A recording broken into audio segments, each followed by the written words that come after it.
گفتگو کا آغاز سر نعیم الدین صاحب آپ کے سے کرتے ہیں. حالات کیا تھے, پس منظر کیا تھا, ایسے کیا حالات تھے کہ وہ سفر ہوا اور اس خاص وقت میں ہوا کہ رات کا وقت حضور صلی اللہ علیہ وسلم سو رہے ہیں اور بلاوا آیا اور پھر وہ سفر کا آغاز ہوا؟ بسم اللہ الرحمن الرحیم. بہت خوبصورت موضوع ہے اور حضور صلی اللہ علیہ وسلم کے معجزہ معراج کا ذکر ہے جو سفر نہیں سفر سے بڑھ کے سیر ہے, جیسا کہ آپ نے اس کو کہا اور بڑے خوبصورت الفاظ میں آپ نے اسے بیان کیا. کسی نے بڑا خوبصورت شعر کہا ہے کہ نکہت و رنگ و نور کا عالم, ذرے ذرے میں طور کا عالم, کیا بتاؤں بیان سے باہر ہے شب اسرا حضور کا عالم. تو حضور نبی رحمت صلی اللہ علیہ وسلم کا یہ سفر اپنے اندر بہت سی نورانیت خوشبوئیں سمیٹے ہوئے ہے. اور جیسا کہ آپ نے فرمایا کہ کیوں ہوا, تو یہ سیر ہے اور یہ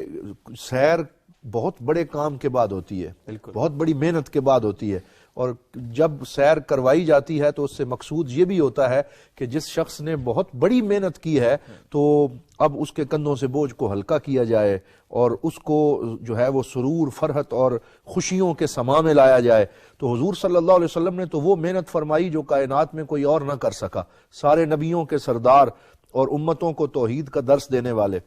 اور طائف میں جا کر پتھروں سے لہو لہان ہو کے بھی حق کا ببانگ دوحل اعلان کرنے والے حضور صلی اللہ علیہ وسلم ہیں. تو جب مکہ میں بہت اذیتیں اٹھائیں اور بہت کفار کے ظلم و ستم حد سے باہر ہو گئے, لیکن اس کے باوجود ہمارے آقا صلی اللہ علیہ وسلم کے پائے استقلال میں کوئی لغزش نہیں آئی اور آپ ایک یکسر منہ بھی انحراف نہیں کیا, اپنے سٹینڈ سے پیچھے نہیں ہٹے, بلکہ آپ آگے ہی آگے بڑھتے رہے اور اللہ رب العزت کی مدد و نصرت کے ساتھ دین کے پیغام کو عام کرتے رہے. اپنوں نے مخالفت کی, اپنے رشتہ دار دشمن بن گئے, سگے چچا ابو لہب اور دیگر بہت سارے لوگوں نے دشمنی کی, پیچھے دوڑتے کہتے اس کی بات نہ سننا, نعوذ باللہ. لیکن اس کے باوجود جب آپ کی ڈٹرمینیشن میں اور آپ کے عزم و استقلال میں کوئی کمی نہ آئی اور آپ کو طائف کے اندر ان مشکلوں سے گزارا گیا, پھر یہ نبوت کا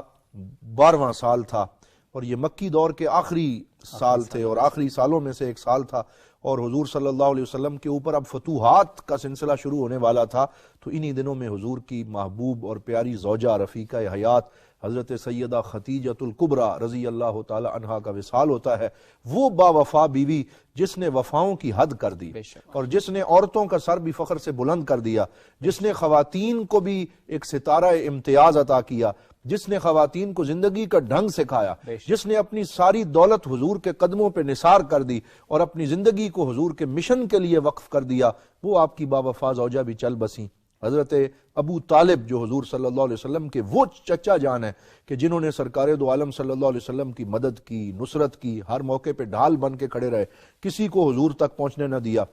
اور سرکار کی نعتیں بھی لکھی,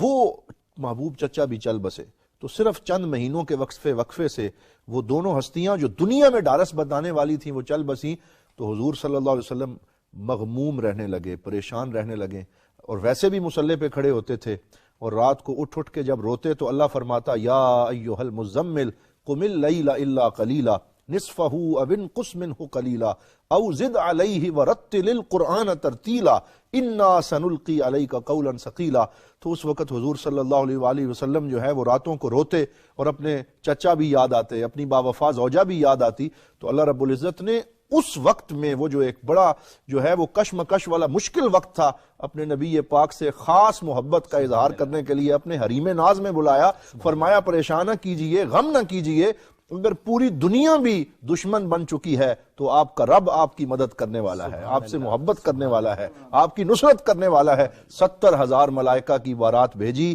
اور حضور صلی اللہ علیہ وسلم کو دولہا بنا کے آپ کو لے جایا گیا. اور اعلیٰ حضرت فاضل بریلوی اسی لیے آپ نے قصیدہ معراجیہ لکھا اور اس میں آپ فرماتے ہیں وہ سرور کشور رسالت جو عرش پہ جلوہ گر ہوئے تھے, نئے نرالے طرب کے سامان عرب کے مہمان کے لیے تھے. وہی ہے اول, وہی ہے آخر, وہی ہے ظاہر, وہی ہے باطن, اسی کے جلوے اسی سے ملنے, اسی سے اس کی طرف چلے تھے.